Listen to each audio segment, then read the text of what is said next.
미국 산업생산이 반토막이 났거든요. 그게 안 되더라. 루스벨트 대통령이 도와가지고 노동조합 강화시키고 복지 없었던 복지 그때 만들고 돈이 없어서 복지 못하는 게 아니거든. 그때 미국 경제가 말도 못하게 어렵고 비참할 때인데 그때 미국 소셜스크립트 시작하는 거예요. 어려우면 어려울수록 백지장도 맞으면 낫다고 그때 복지를 해야 되는 거거든요. 그리고 그 다음에 금융개혁하고 대기업개혁하고 그렇게 하면서 경제 회복이 됐었던 거고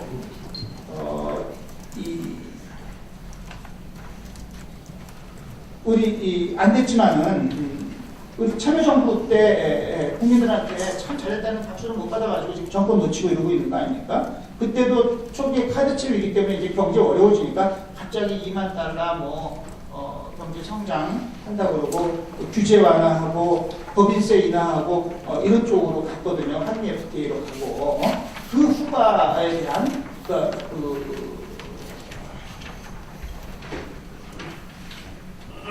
비용을 아직도 민주당은 치고 있는 것이다. 이런 거를 좀 인식을 해야 되고요.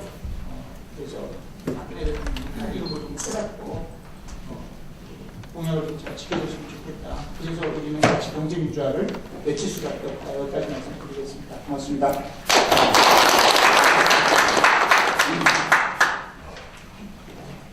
시간을 칼같이 지켜주셨습니다.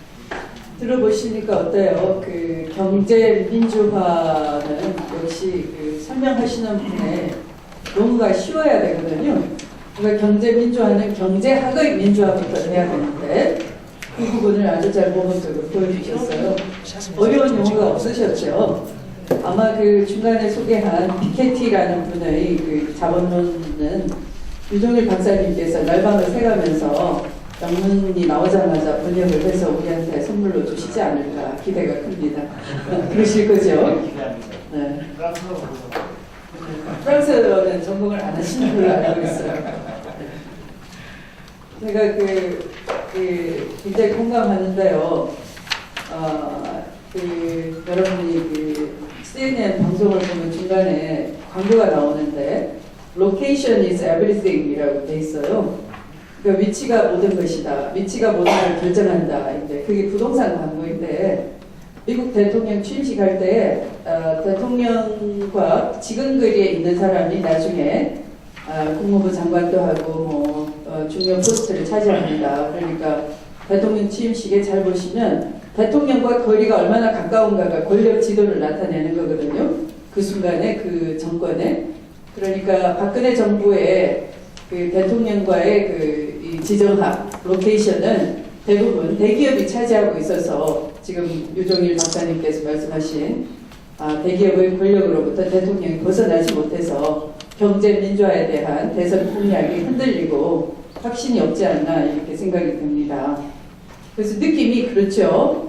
규제 완화, 규제가 곧 암이고 쳐부숴야 될 원수다를 대통령께서 말씀하실 게 아니라 그 대신 대한민국 국민의 소득 불평등이 앞으로 암적 존재이고 쳐부숴야 될 원수다. 이렇게 대통령 입에서 나오셔야 되는 건데 그렇게 될 때까지 우리는 계속 경제 민주화를 위해서 노력을 해야 될 것 같습니다. 다음은 토론을 이어가겠는데요.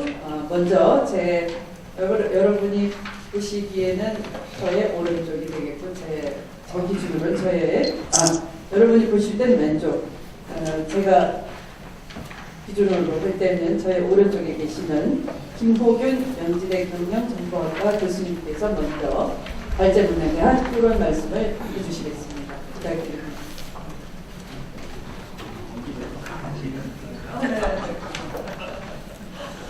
제가 그냥 구조로 소개해드릴게요.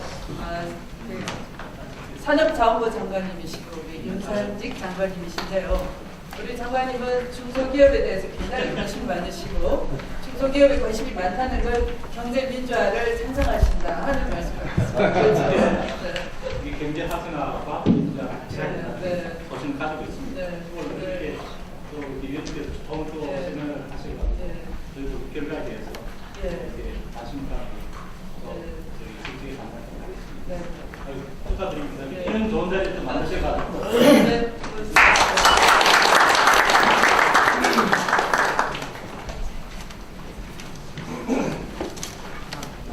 네, 방금 소개받은 전문가들 후보입니다. 제가 소속은 병정과과에 들어 있습니다만 원래 전공은 경제학입니다. 저 추미애 의원님께서 말씀하신 경제학의 민주화는 제가 잘 못해서 쉬운 용어로 얼마나 말씀드리죠. 제가 평소에 존경에 맞는 추미애 의원님 의원실에서 초대를 받아가지고 토론을 하게 돼서 참 대단히 영광 생각하고요. 굉장히 마음대로 좀 부탁한 그런 생각도 들고 있습니다. 그런데 한편으로 아쉬운 것은 이게 저도 프로자들이 더 같은 평판이 있어가지고 프로들의 재미가 없을 것 같아서 한편으로 또 아쉽다는 생각도 들고요. 다만 제가 요즘 들어서 국회 토론에 가끔 다니는데 의원님께서 직접 사회까지 오시는 경우는 제가 처음 보는 것 같습니다. 다른 데 토론에 가면 국민을 끝나고 축사 한마디씩 하면 전부 다 한쪽이 확 비어버리는 그런 참 볼상사랑한 꼴들을 제가 여러 번 봤는데 오늘 이렇게 참 사회까지 가시고 정말 저것은 굉장히 제가 다시 한번 마음을 가다듬는 그런 장면이 되는 것 같습니다. 전체적으로 제가 유정일 교수님께서 발표하신 그 내용에 대해서 공감을 표시하고요. 제가 오늘 드리고 싶은 말씀 몇 가지 이제 그 경제 민주화가 경제 성장을 위해서도 필요하다라고 하는 그런 측면을 뒷받침할 수 있는 몇 가지 논지만 이제 보충적으로 이제 말씀을 드리고 싶습니다. 사실 경제 성장이라고 하는 것은 당초 경제 민주화가 처음에 도입될 때 병행되어서 포럼되었던 그런 주제는 아니었습니다. 경제 민주화 이제 어떤 그 문자 그대로 경제 분야에서 민주화였기 때문에 당시에 성장 문제는 이제 별개로 이제 소위 진보학계랄까 노조운동 쪽에서는 경제 성장은 기업이 자본가가 알아서 하는 거고 우리는 성장의 결실을 얼마만큼 평등하게 공평하게 분배를 하느냐라고 하는데 그리고 또 경제 성장 과정에서 우리가 얼마만큼 우리의 목소리를 낼 수 있느냐, 우리에게 해가 되지 않는 그런 경제 성장이 될 수 있도록 하느냐 하는데 이제 또 관심이 모였던 그렇게 알고 있습니다. 그러다가 이제 성장이 세계적인 경제가 침체 상황이 오래되고 그러면서 이 성장에 대해서도 진보 그런 학계나 그런 정치 세력들이 이제 점차 이야기를 하기 시작한 게 최근의 일이라고 생각이 됩니다. 성장 문제는 이제 진보 이제 새로운 어떤 화두로 최근 이제 구상하고 있다고 생각이 듭니다. 다만 어떤 성장인가 또 어떻게 성장할 것인가라고 하는 것, 성장의 취지나 내용에 대해서는 이제 굉장히 많은 관심을 두면서 이제 보수적인 어떤 친기업적인 그런 성장 분야와 이제 차별화하는 그런 부분이 분명히 있다고 이렇게 말씀을 드릴 수가 있을 것 같습니다. 최근 이제 한국에서 복지국가와 더불어서 이제 경제 민주화가 이 시대 정신으로 부상한 데는 저 이제 그저 성장에 대한 어떤 목마름도 있었지만 다른 한편으로는 그 성장이 과거 70, 80년대처럼 충분하게 이루어져서 국민들에게 다 충분한 일자리도 가져다주고 소득 증대도 가져다주고 또 생활 수준의 꾸준한 향상도 가져다주는 그런 시대가 이제는 끝나가는구나라고 하는 것에 대한 어떤 국민들 사이에서 어떤 공통된 인식이 경제 민주화와 복지국가라고 하는 것으로 이제 반영이 되지 않았나라는 생각이 들었습니다. 거기에 또 부동산 경기가 침체 국면에 들어서면서 중산층들의 노후 대책이 완전 이제 망가지면서 국가를 바라보는 국가에게 어떤 노후 대책을 마련해달라고 하는 그런 요구가 복지국가에 대한 요구로 이어졌다는 그런 생각이 들었습니다. 사실 그렇기 때문에 경제 민주화는 우리가 한국 경제 입장에서 이제 성장을 위한 어떤 새로운 성장 모델의 어떤 구성 부분도 반드시 필요하다라고 하는 그런 어떤 요구가 제기된 것이다고 저는 그렇게 이해를 하고 있습니다. 우리가 눈을 돌려서 좀 바깥으로 보면 2008년 글로벌 금융위기 이후로 전 세계적으로 새로운 성장 모델, 과거의 어떤 금융위기를 초래했던 어떤 신자유주의적인 그런 금융주도의 성장 모델을 대신하는 성장 모델에 대한 그런 보색이나 이런 것들은 이제 급속하게 이제 확산이 되고 있는 것이라 할 수가 있겠습니다. 그래서 우리가 현재 이 자리에서 같이 하고 있는 그 문제의식은 비단 우리만의 것이 아니고 다른 주요 선진국 미국이나 유럽에서도 공유되고 있는 문제의식이라고 하는 점에서 이제 한번 확인을 할 수가 있다고 생각이 듭니다. 그런 새로운 성장 모델이 가지고 있는 특징이라고 한다면 우선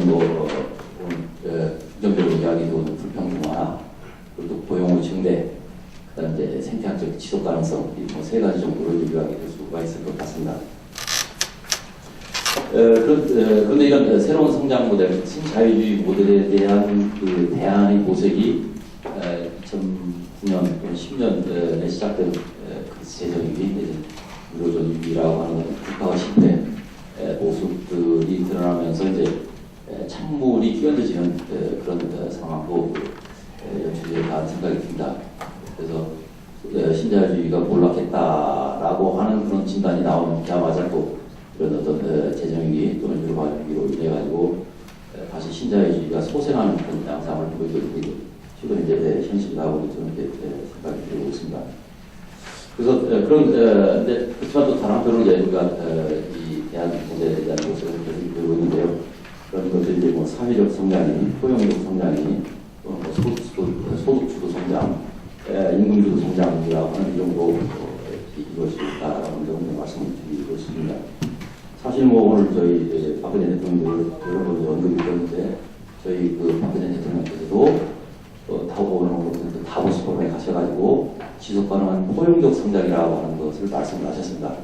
그래서 그 보도를 짚어 사실 굉장히 이제 충격을 받았는데 전문을 다 읽어보면 그 포용적 성장을 결국 이제 규제 완화에 기초한 창조 경제라고 하는 것을 이제 풀어가는 그 모습이 보고 역시 그 연설문은 모자반이 써진 거구나 그 생각을 다시 하게 됐습니다. 그리고 이제 정책적 변신이라는 것을 보면 결국 생각이 빠졌다는 생각이 들고요.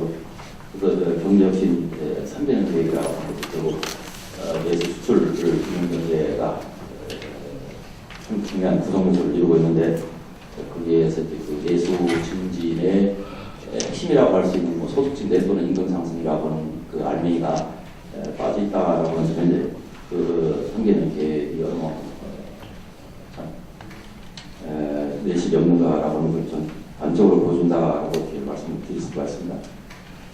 사실 뭐 우리는 또 이제 뭐 내수 이야기들을 뭐 몇 년 전부터 하고는 있습니다만 그 핵심인 임금 소득의 증대라고 하는 것은 계속 빠지면서 입설에서만 내수 증지를 요구하고 있는 것이 참 아쉽다는 생각이 듭니다.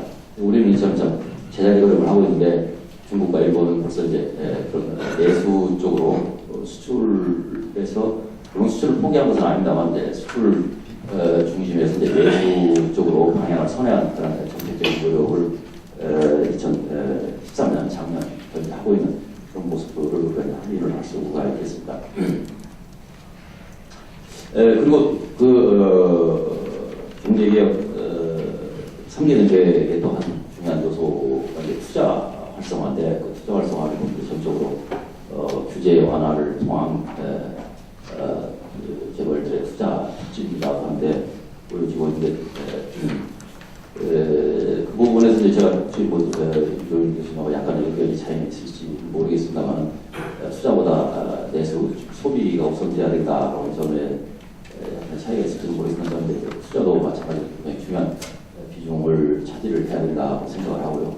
다만 왜 그러냐면 이제 그것이 이제 투자가 있어야만 비로소 이제 고용이 이루어지고 물론 뭐 소비가 유지이 되면 그에 따라 그 소비를 뒷받침 해줄 수 있는 투자도 이루어지고 그런 고용 증진도 되지만 그 소비 촉진에 앞서서도 이제 또 투자가 증진이 되고 고용이 증대되는 그런 것이 이제 같이 이루어지는 것이 바람직하다라는 생각도 듭니다. 그런데 그걸 이제 단순히 그 재벌들이 투자할 때까지만 기다리는 그걸 천수학적이라고 이렇게 표현을 하고 있습니다. 하늘에서 비가 내리기만 기다리고 있는. 그런데 정부가 해야 될 일은 그런 것이 아니라 댐을 쌓고 수로를 놓는 그런 것이 정부의 역할이라는 생각이 듭니다. 그래서 정부가 세금을 좀 많이 거두어서 공공 투자도 확대하고 적극적으로 새로운 산업에 대해서 투자를 하는 그런 정책을 펼치는 것이 반드시 필요하다고 생각이 듭니다. 거의 이제 새로운 성장 동력이라고 하는 것에 대해서 우리가 이야기하기 그 말을 사용하기 시작한 지 10년이 넘어가는데요. 그런 성장 동력의 발굴이라고 하는 것을 재벌들에게만 기대하기는 이 시간이 너무 빨리 흘러가고 있는 것이 아닌가 생각이 듭니다. 그런 부분에서 정부의 역할이 반드시 필요하다는 생각이 듭니다. 그리고 최근에 정부가 그 공공기관 부채 감축 계획을 발표했는데 이게 민영화라고 하는 그런 민영화로 하기 위한 그런 꼼수에 지나지 않는 거다라는 생각이 듭니다. 전체적으로 42조 원이라는 그 부채를 탕감을 하는데 공기업이 가진 자산을 매각한다든지 사업을 축소하는 것 말고 다른 어떤 요즘한 대안이 없는 것이기 때문에 그리고 그 대안이라고 하면서 이제 재벌들과 투기자본에게 국내 자산을 이제 매각을 하는 그런 형태로 규격이 될 것이다 라는 그런 우려를 이제 강하게 가지고 있다고 말씀을 드리고 싶습니다. 시간도 그렇지만 제가 마지막으로 보론이라고 이렇게 이제 발전을 또 마지막에 써있습니다. 그 내용은 사실 제가 지금 경실련 사람들만 보이니까 환경을 저라지고 경실련 상임기획위원장을 맡고 있는데요. 제가 오늘 사실 이 보론이라고 되어 있는 핵심 요지가 지난 25일에 세계 공중파 세계 종편을 통해 전국에 생방송으로 중계가 될 뻔했었습니다. 불발을 되었는데요. 경실련으로 그 주제와 계획에 관한 민관 합동 토론회 대표를 보내달라고 해서 제가 준비를 하고 있었는데 사전에 그 토론문을 요약을 보내달라고 해서 이 아래 내용을 그대로 보내랬더니 갑자기 한 2시간 있다가 자리가 없다고 홍보가 와서 생방송에 출연할 기회를 놓쳤습니다. 그래서 제가 그때 가서 하고 싶었던 얘기를 오늘 이 자리에서라도 좀 하고 싶은 생각이 들어가지고 제가 간략하게 좀 말씀을 드리고 싶습니다. 생방송이 근데 카메라에 안 보이셔가지고 제가 말씀드리려고 했던 것은 이제 규제를 개혁하고 완화하고 하는 것도 좋은데 그것에 분명한 원칙이 있어야 된다. 규제를 무조건 암덩어리처럼 이렇게 무조건 없애려고 하는 것이 아니라 원칙이 있어야 된다라고 하는 것에 대해서 이제 4가지 정도를 제가 이제 얘기를 했었습니다. 첫 번째는 규제 완화라고 하는 것이 지난 20년 동안 한국 정부 또는 한국 경제 정책의 과제가 되고 있는데 여태까지 20년 동안 한 것에 대한 그런 성과 또는 그 효과에 대한 면밀한 분석을 위해서 새로운 규제 완화나 규제 개혁의 방향이나 이런 것들이 정해져야 되지 않겠냐라고 보셨습니다. 말하자면 지난 정부에도 출자총액 제한제도도 폐지되고 그랬는데 그리고 세금도 많이 100조 원이나 깎아줬죠. 그런데 그러면 그 결과가 어떻게 되는가? 실제로 그것을 통해서 우리가 목표로 했던 투자 증대나 고용이 이루어졌는지 하는 것에 대한 분석 없이 무조건 규제를 완화만 해서는 그런 것이 아니다라고 하는 것을 말씀을 드리고 싶었습니다. 그 다음에 이제 두 번째로 이제 그 규제 완화를 통해서 어떤 효과가 날 것인지 하는 것에 대해서도 사전에 새로운 규제 완화가 이루어져야 된다면 사전에 어떤 기대 효과가 있는지에 대해서도 우리가 분석을 할 필요가 있겠다라는 그런 얘기를 하고 싶었고요. 그다음에 이제 세 번째로는 특히 2008년 글로벌 금융위기 이후에 전 세계적인 또 선진국에서의 어떤 정책 방향은 규제 완화가 아니라 재규제, 리레귤레이션으로 가고 있는데 한국 정부만 특히 금융 부분에서는 리레귤레이션이 강하게 제기되고 있는데 왜 한국 정부가 거꾸로 하려고 하느냐라는 그런 얘기를 하고 싶습니다.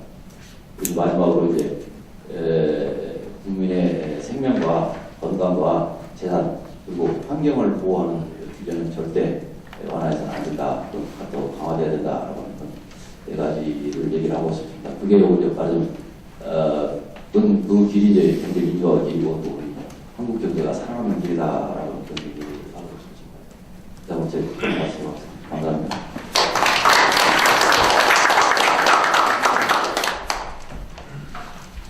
예, 지금 발제해 주신 유동일 박사님께서 조금 뒤에 이제 그 각계 강의를 하셔야 될 입장이거든요. 그러니까 지금 토론해 주신 우리 김홍근 교수님이 약간 다른 이견이 있었는데요. 답변을 그냥 바로 하시고 그 다음 예, 뭐 큰 저건 아닌데요. 제가 간단히 저는 이제 물론 이제 정부가 재정을 통해서 새로운 성장 동력을 찾기 위해서 투자도 하고 하는 부분도 제가 전혀 부정하지는 않는데요. 사실 우리가 신성장 동력을 많이 했는데 잘 안 됐습니다. 잘 안 되고 정부가 신성장 동력한다고 뭐 개인산업진흥한다면서 바다 이야기도 퍼뜨리고 무슨 이게 온갖 부작용이 많아요. 이게 저는 정부의 역할이 그런 거는 이제 개발도상국이 아니기 때문에 직접 뭐 경제에 무슨 새로운 그런 시장에서 그야말로 기업가들이 많이 찾아내는 거고 정부는 그 여건을 잘 조정해 주는 거고요. 중요한 거는 어떻게 이제 투자가 활성화되느냐 하는 것은 결국 내수가 살아나고 그래서 장사가 잘 된다. 뭐 좀 해보면 돈을 벌 것 같다. 그러면 여러 가지 투자도 좀 발생하고 그렇게 하는 것이 훨씬 더 좀 지속 가능한 성장에 필요하다. 그래서 제가 조금 감정점이 다른 것 같습니다. 그래서 제가 뭐 불필요하다는 게 아니고 그동안 이제 정부가 소위 산업정책하면서 돈을 쓰고 돈을 줬는데 내수가 안 받쳐주니까 결국은 뭐 돈도 잘 안 생기고 이제 이런 문제가 자꾸 되면 예를 들어서 일본식으로요 재정 투자를 계속 해가지고 하는데 이게 수요가 잘 안 살아나면 나중에 좀 부채만 나는 거예요. 그런 부분에 대해서 조금 경계를 필요하고 그렇게 말씀드립니다. 아까 김홍근 교수님께서 안타깝게도 이 규제에 대한 소신을 미리 페이퍼를 드렸더니 그 생방송이 취소가 됐다 하는 것은 그거야말로 새로운 사실상의 규제이고 반대 의견을 봉쇄하는 규제이고 암적인 존재네요. 우리 사회의 발전을 가로막는 심각합니다 정말. 네. 그리고 우리 김홍근 교수님께서 규제 완화를 한다 치더라도 이미 이루어진 규제에 대한 효과에 대한 분석이 필요하다라고 하셨는데요.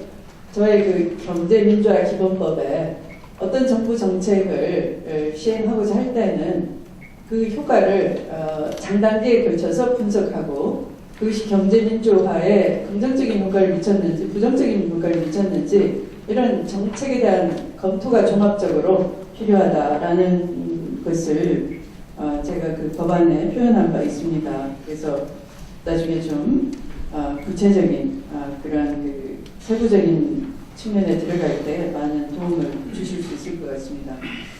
그 다음 순서에는 이의영 군산대 경제학과 교수님께서 토론해 주시겠습니다. 10분입니다. 네, 감사합니다. 그래서 사장 김성 장관 하는 그런 일을 듣겠습니다. 말씀하셨습니다.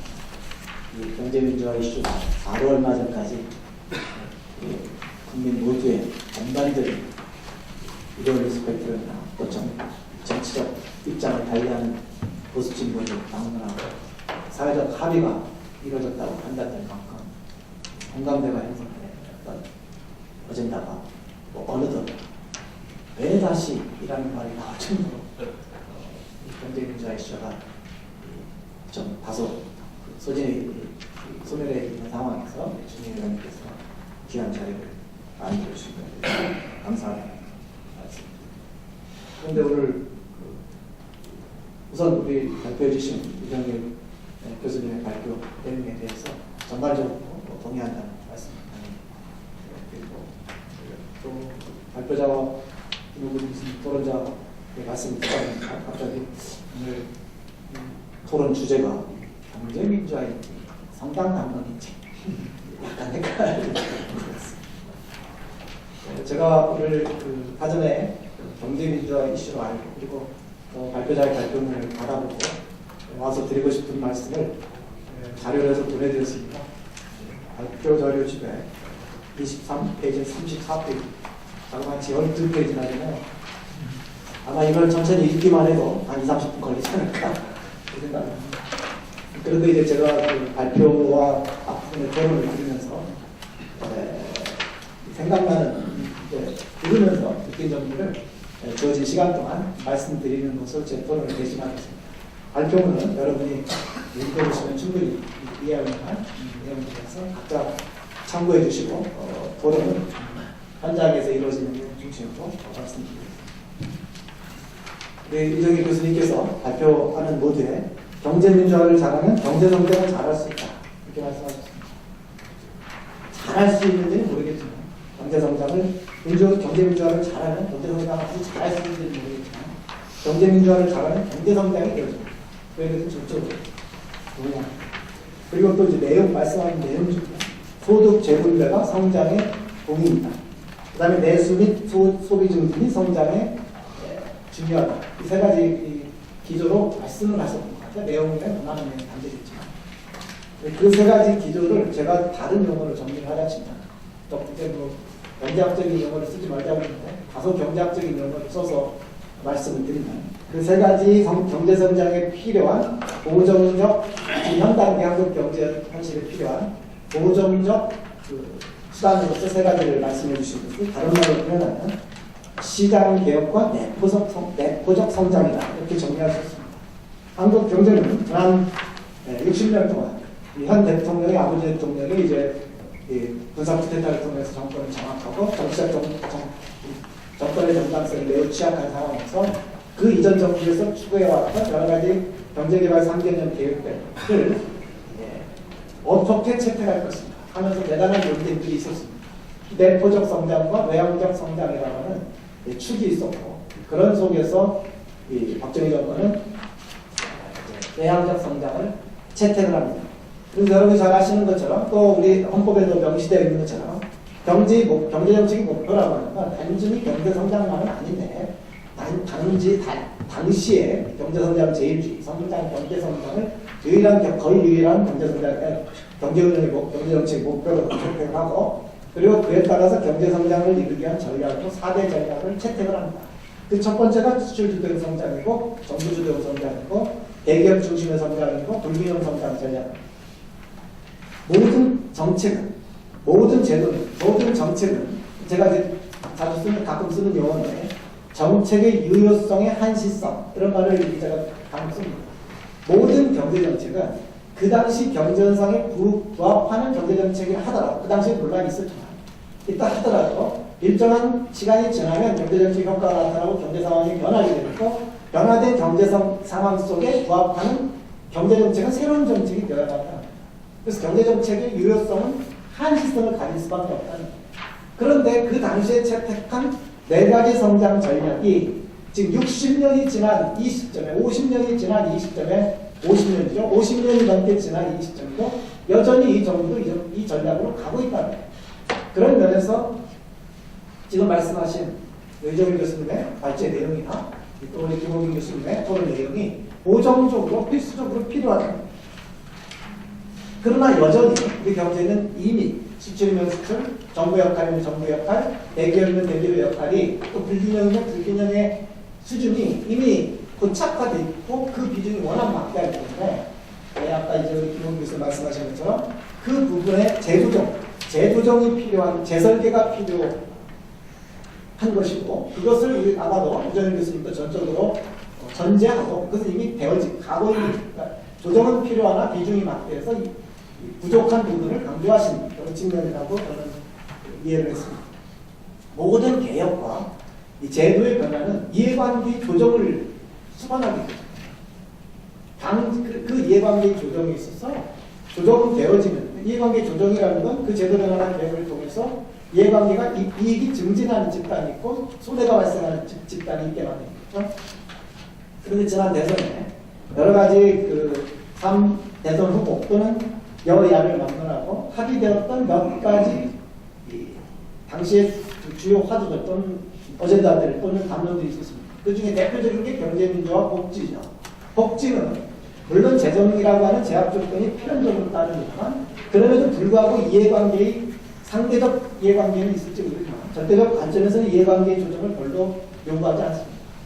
필요한 자에게 주는 거예요. 재원이 있느냐? 재원을 누가 어떻게 조달하냐? 간접적인 이해관계 조정이 있을지 모르지만 직접적인 이해관계는 저도 발생하지 않습니다. 문제는 경제민주화라고 하니까 필연적으로 직접적인 이해관계의 강제적 조정을 요구하는 거예요. 그리고 이해관계라고 하는 건 두 가지, 이해관계 조정이라고 하는 개혁이라고 하는 건 두 가지가 담보되지 않으면 성공할 수가 없습니다. 그 하나는 이해관계를 한목적적이고 합리적으로 이뤄낼 수 있는 기제, 이 메커니즘을 제대로 설계해내느냐 못하느냐. 경제민주화의 구체적인 시책과 프로그램, 구체적인 정책의 내용들을 어떻게 설계할 것인가. 이것이 한목적적이고 합리적인가 하는 그 메커니즘을 설계해내야만 개혁에 성공하는 것이고, 두 번째가 좀 더 어려운 이야기죠. 이해관계를 조정하는데 합의에 의한 조정은 없습니다. 시간에. 강제에 의한 조정만이 남아있는 것이고, 그 강제하는 힘이라고 하는 것이 권력에서 나오는 것이고, 권력의 한 부분이 대의민주주의라는 우리나라 정치부자에서는 국회에서 법을 기법을 통해서 또 정치 권력과 행정 권력이 그 일을 해냅니다. 그러나 정치 권력 여야가 있고 국회의원들이 다 있다는 설명하는 데 있어서는 대의이기 때문에 그러한 권력을 이해관계를 조정해낼 만한 권력을 유지해지는 장악하기 위해서는 필연코 민심 뒷받침되어야 됩니다. 민심이 함께하지 않고, 다시 말하면 전 국민적 공감대를 만들어낼 수 있느냐 하는 거예요. 누구는 20대 80, 누구는 1대 90도라고 하는 그러한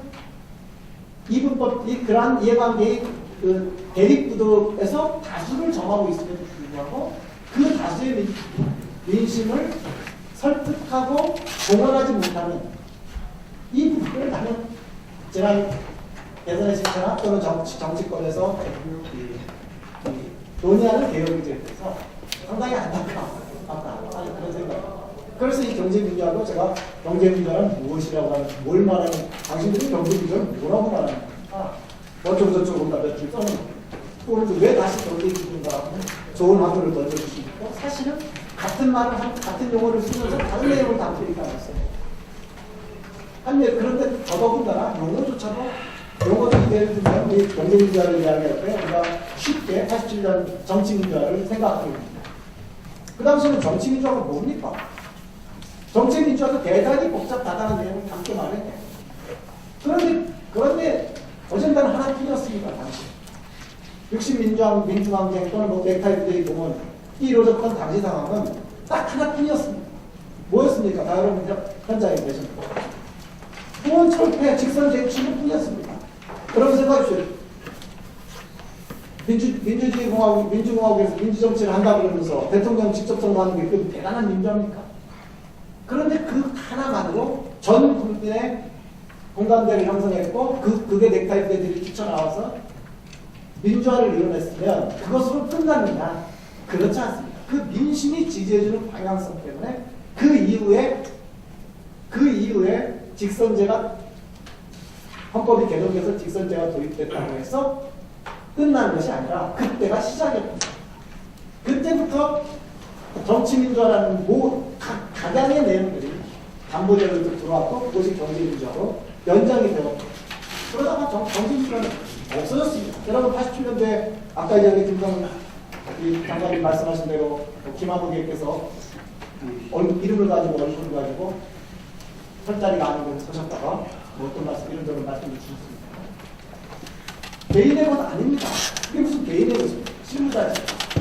미안한 말씀이지만 그분을 제가 개인적으로 그분의 성향이나 저도 많이 말씀도 나누고 또 그분이 의원 시절에 직접 1대1로 제가 가서 제 말씀도 요청하셔서 드리고 많이 했습니다. 개인적으로는 또 학자로서 존중합니다만 본인이 경제민주화의 모든 걸 가지신 것처럼 하셔서는 안 됩니다. 그 60 민주항쟁이 이루어졌던 정치민주화라고 하는 민심이 이뤄낸 결과물일 뿐이에요. 그 결과물을 이런 데서 현장에서 실무자를 하셨을 뿐입니다. 실무자라는 그렇습니다. 그래서 지금 작년에도 경제민주화라고 하는 것이 전 국민적 공감대를 형성해 왔는데 그것이 왜 죽었다가 다시 살아났느냐? 그걸 좀 우리가 돌아봐야 됩니다. 이명박 정부에서 쉽게 말했습니다. 이 말씀만 하고 드린 말씀만 메모를 해놨습니다. 생각해서. 기대하라고 해서. 이명박 정부에서 정권이 출범하기도 전에 인수위 때 출정제 폐지를 비롯해서 재벌개혁 완화, 재벌규제 완화죠. 재벌규제 완화, 또 나아가서 친기업, 비즈니스 프렌들리 어쩌고 저쩌고 하면서 그 당시 세 가지를 이야기했습니다. 하나가 이제 재벌규제 완화, 두 번째가 부자감세, 세 번째가 수도권 규제 완화. 그러면서 경제 민주화라는 개념은 없어졌습니다. 그런데 그때 미안한 말씀입니다만 저는 그 흐름을 유심히 보고 있었는데 2011년도입니다. MB정부 출범 3년차 되던 해, 4년차 되던 해, 3년차 되던 해, 4년차 되던 해니까 끝나가는 무렵에 경실련에서 15대 재벌을 분석을 해서 출정제 폐지를 선언한 이후에 이 15대 재벌의 자산구조, 숫자 변화와 그 다음에 계열사 변화를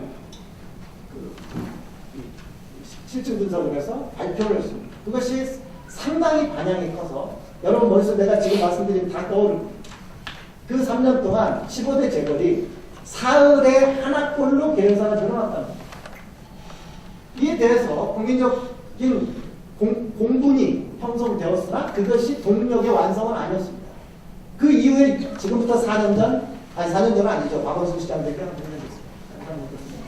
이 서울시장 보궐선거하면서 박원순 시장이 되는 것이 정치권의 그 당시 이제 여권에 큰 충격을 줬고 그럼에도 불구하고 경제민주화 이슈는 큰 담론이 되지 못했습니다. 언제 된 줄 아십니까? 여러분 대형마트에서요 서민들이 먹는 걸 2개를 출시를 해서 대단히 화제가 됐습니다. 첫 번째가 이마트 피자예요. 그런데 이 피자는요 그냥 화제거리 없고 소비자들이 줄 서서 사 먹는 소비자들에게 편익을 주는 것으로 이 모양이 보여졌습니다. 그래서 별로 경제민주화에 큰 이슈가 못 됐어요. 그런데 그것을 벤치마킹을 했는지 바로 다음에 롯데마트에서 통닭을 했습니다. 통닭을 했습니다. 이것이 불을 지른 겁니다. 그런데 거기다가 휘발유를 끼얹는 게 뭐냐면 재벌사들이 빵집한다는 거예요. 그런데 그것도 사실은 그들이 하는 빵집과 빵의 가격이며 저는 그 당시에 세 군데를 다 다녀봤습니다. 재벌들이 하는 빵집과 그 다음에 파리크라사 파리마켓 브랜드에서 하는데 그 다음에 중대빵집을 일부러 다녀봤어요. 직접적인 이거는 별로 없습니다. 그러나 전 국민적 관심을 가진 거예요. 그런 연후에 이제 대선 총선을 거치면서 우리 주정일 교수님도 당시 이 여당의 경제민주화위원장을 하셨습니다만 총선을 거치면서 경제민주화가 정치적 합의가 됐고 대선 전국에서 여야가 합의가 됐죠. 총선 때까지는 야권의 담론이었고 대선을 거치면서 여야가 다 합의하는 국민적 합의가 됐죠. 그런데 그런 과정에서 제가 이건 정말 불안하다 싶은 것이 바로 경제민주화에 대한 화두. 이게 개념의 합의가 있는가? 경제민주화는 어젠다고 어떻게 지금 말하는가? 용어도 지금 말이죠. 무슨 처음에 이렇게 참여정부의 상생협력이라고 했습니다. 그 다음에 정관성장, 또 그 다음에 어쩌고저쩌고 공정가요 어쩌고저쩌고 정권에서는 하고 이 정치당론에서는 이제 경제민주화가 떠오릅니다. 정관성장 다음에 바로 경제민주화가 떠오릅니다. 그런데 미안하지만 지금 우리 추미애 의원께서는 오늘 경제민주화에 관해서 말씀하십니다. 공식적으로 아까 보니까 구민주당이라고 있어요. 구민주당에 경제민주화 위원회 있습니까? 을지로위원회라는 것이에요. 그게 왜 그런지 아십니까? 그 바로 이어서 다불관계라는 게 그저 미안합니다. 라면 상무, 포스코 라면 상무를 비롯해서 이 갑질한다는 말이 우리나라에 유행했어요. 그러면서 갑자기 민주당에서 을지로위원회를 만들 거라고. 야, 저 잘못 가는 길이다. 어떻게 정치를 국가의 국정을 담당하시는 분들이 그 용어의 그것을 가지고서 그 개념을 잡을까? 그러면 을지로를 강조하는 다불관계를 강조하는 순간 경제민주화 잊어버리는 겁니다. 그래서 저는 상당히 안타까워요. 시간이 지금 많이 갔는데 그냥 이 정도로 마치겠습니다. 나머지는 마치겠습니다.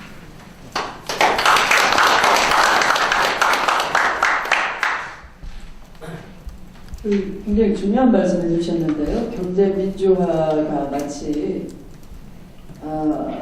경제민주화라는 용어를 쓰는 집단이 위축되는 듯한 그런 분위기를 이제 사회적으로 조장을 해왔죠.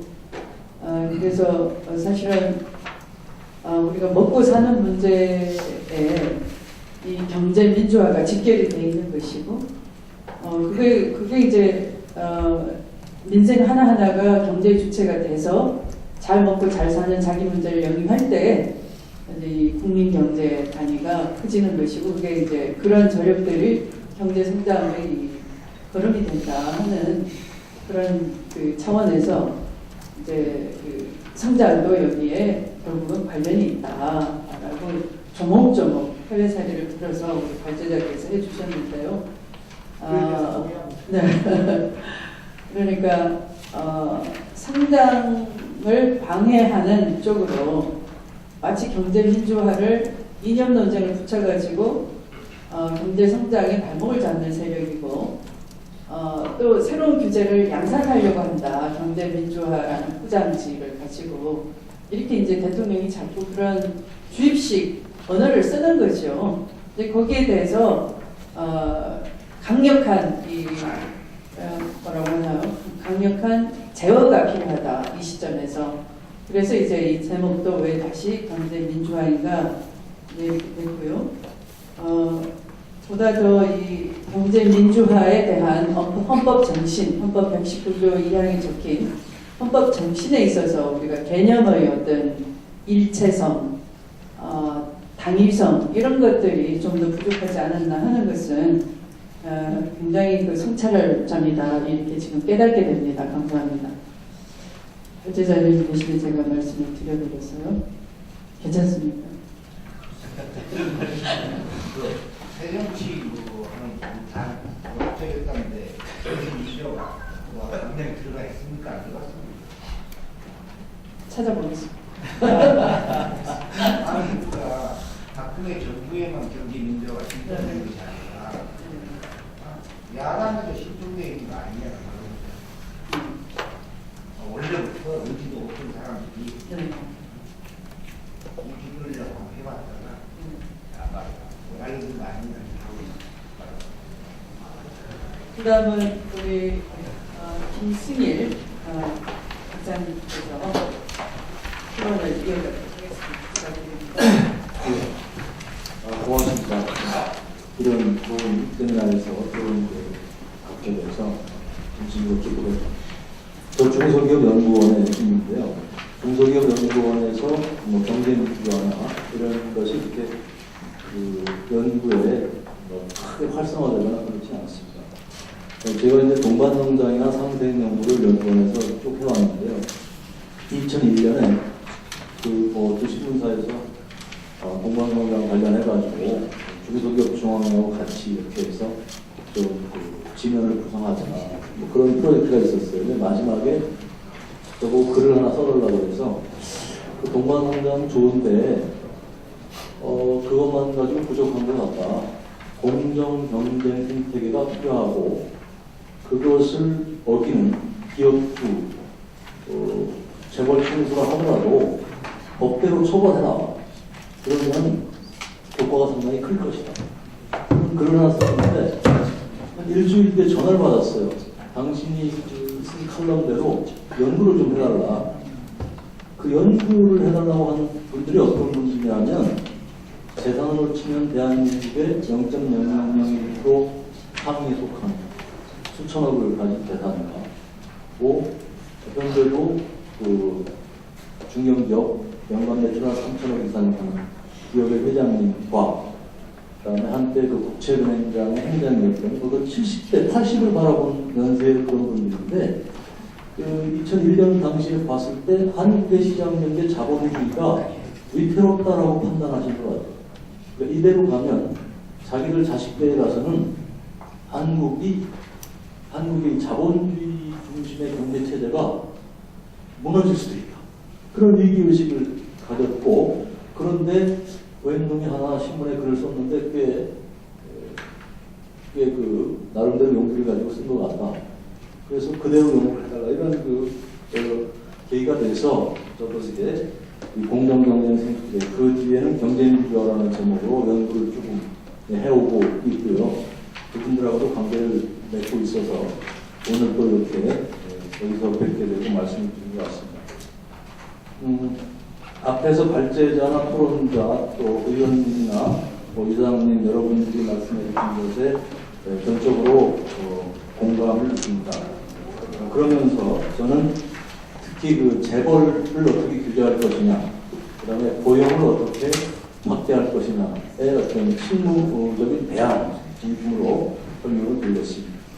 재벌의 문제는 여러분 다 아실 겁니다. 근데 실제로는 우리가 부당 내부 거래 이런 것에 대해서 그 언론이나 공정거래위원회에서 적나라하게 공표하지 않기 때문에 그 기사를 쓰지 않기 때문에 잘 모르고 계세요. 그래서 이 부당 내부 거래가 얼마나 심각한가 이런 것에 대해서 많은 사람들이 학자분들도 특히 경제경영학자분들도 그게 뭐 문제야 이렇게 얘기를 하십니다. 그래서 그런 것이 우리 시장 경제라고 할 수 없을 정도로 한국의 자본주의가 완전히 어떤 그 재벌들의 어떤 그 장악돼서 자유로운 또 공정한 경쟁이 현재 질식된 그런 상태에 있습니다. 또 하나 중요한 것은 그래서 그 재벌의 그런 행태를 그냥 용납하다 보니까 일반 국민들도 무에서 유를 또 기업가가 기업을 일으켜서 새로운 것을 창조할 수 있다라고 하는 정서가 희미해지고 있다는 거죠. 그래서 있는 자, 재벌의 기업, 그 다음에 공공부문, 돈이 있는 곳들입니다. 거기에만 우리의 젊은이들이 가려고 합니다. 아주 대단히 심각합니다. 이것은 재벌 문제를 떠나서 국민 정서가 완전히 수락한, 돈이 있는 곳에 가야지만 나도 살 수 있다. 유에서 유가 가능하고 무에서 유는 불가능한 일반적인 정서가 일반 가정에서 형성되고 있다는 것이죠. 그 원흉이 재벌 행태에 있다. 그런 측면에서 심각하고요. 특히 이제 아시겠습니다. 각종 탈세, 그러니까 내부 거래를 통해서 뭐 수백억, 수십억의 탈세가 아니죠. 수천억, 수조 원의 탈세가 그냥 진행이 됐고 또 그것이 뭐 형법상 시효가 지났다고 해서 면제됐고 세금을 내지 않고 그 힘으로 또 계열사를 많이 만들어서 힘을 더 확대하고 있고 그 다음에 하도급 불공정행위 말할 것도 없고 특히 배임과 횡령 이거 이제 소액주주들의 문제입니다. 우리나라 그 상장 주식의 배당 수익률이 OECD 국가들의 최저입니다. 1%. 미국이 한 3% 수준이고 일본이 2% 수준이고 한 1%예요. 그러니까 소액주주들이 주식을 사면 그 투자된 돈은 다 사실 총수의 패밀리의 주머니로 가고 있다는 것을 그 사람들이 알고 있어요. 그러니까 배당을 하지 않고 투자도 하지 않고 돈을 모아놓고 있어요.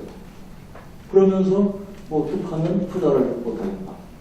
돈 벌 곳이 있으면 기업가는 당연히 투자를 합니다. 아이디어가 없고 기술이 부족하니까 투자를 못하는 거죠. 그럼에도 불구하고 국민을 상대로 이렇게 그 공갈 내지 협박하는 거죠. 우리 투자 못한다라고. 절대 그렇지 않습니다. 이런 것들이 참 그 언론을 통해서나 왜곡해서 전해져가지고 안타깝습니다. 그리고 이제 그 1인 다수 업종 기업을 재벌이 지배하기 때문에 그 관리 시스템이 굉장히 관료화되어 있습니다. 그래서 주위에서 그런 경험이 있으시겠지만 유명 그 재벌 기업들에서 계열사 사장이 되려면 전문성이나 창조적인 아이디어에 앞서서 당연히 충성이 그 가장 중요한 요구되는 속성이 되겠습니다. 그런 상태에서 어떻게 대한민국의 경제가 창조나 혁신을 이룰 수 있느냐. 또 그러한 대기업의 전문인들이 줄 서서 들어가려고 한다. 이런 것들이 심각한 문제입니다. 그래서 재벌주의 방향에 대해서 그때 그 연구한 것을 간략히 정리했는데요. 너무 여러 가지, 특히 이제 재벌에 관련된 규율이 공정거래법, 하도급법, 대규모 유통업법, 증권거래법, 상법세법 등에 자잘하게 분산이 되어 있어요. 그러니까 실체는 재벌에 하는 것인데 그것을 이렇게 나는 다리, 너는 손, 너는 손가락, 너는 배꼽 이런 식으로 각 법률에 이렇게 산재되어 있어서 그런 것을 이렇게 개정하거나 하려고 하면 로펌을 통해서 대기업들이 로비가 들어오는 거죠. 그러니까 그 부분은 이것이 세계적인 스탠다드에 맞지 않는다 어쩐다라면서 그런 것들을 좌절시키는 그런 역할을 하고 있기 때문에 주 의원님도 발의를 해주셨지만 경제민주화 기본법이 필요하다. 이게 저희들이 2년 전에 연구 보고서로 나온 것의 내용입니다. 그래서 그 기본법을 만들어서 거기서 포괄적으로 문제를 다뤄서 고용이나 성장의 문제를 이렇게 해결해야겠다. 이런 것들을 이제 정리했습니다. 36페이지 보시면 법률의 체계 및 구성, 대기업 집단의 경제 집중 규제에 관한 법률 또는 대기업 집단 공정화에 관한 법률 이런 것들이 필요하다. 그래서 헌법 119조 2항을 포괄적으로 대변하는 하나의 법으로서 이런 것이 필요한 게 아닌가. 규제 대상은 10대 및 30대 재벌, 또 그중에서 지배회사를 지정해야 되고, 규율 내용은 이제 여러 가지 출장 문제, 의결권 규제, 부당 내부 거래 규제, 기업 결합, 기타, 손해배상 관련 이런 고발 관련 규정도 이제 다 포괄하는 것으로 생각했고, 법률 주요 내용은 제목만 말씀드리겠습니다. 너무 전문적이고 복잡하기 때문에 지배구조나 출자 규제. 예컨대 공정거래법 구조는 순환 출자를 금지하고 상호 출자를 금지하고 있습니다. A가 B, B가 A에 출자하는 거, 자본이 가공화되는 거죠. 다 결수만 하는 것입니다. 그런데 그것을 우회하는 게 순환 출자니까 그런 법 정신에 비춰보면 사실은 순환 출자는 당연히 위법입니다. 근데 지금 다 만연되고 있죠. 그런 측면에서 참 대단히 안타깝게 생각하고요. 그 다음에 보증 규제, 계열사 간에 서로 빚보증을 서주는데 그 의결권도 이런 순환 출자를 통한 부풀려져 있는 의결권에 대해서는 당연히 규제를 해야 되는 것이 아니냐 그런데요. 또 부당 지원 및 부당 내부 거래. 법률상으로는 부당 내부 거래가 아니고 부당 지원 행위라고 되어 있습니다. 그리고 그것도 23조의 7호라고 하는 아주 작은 이렇게 큰 비중을 갖지 못하는 것 같은 표현도 되어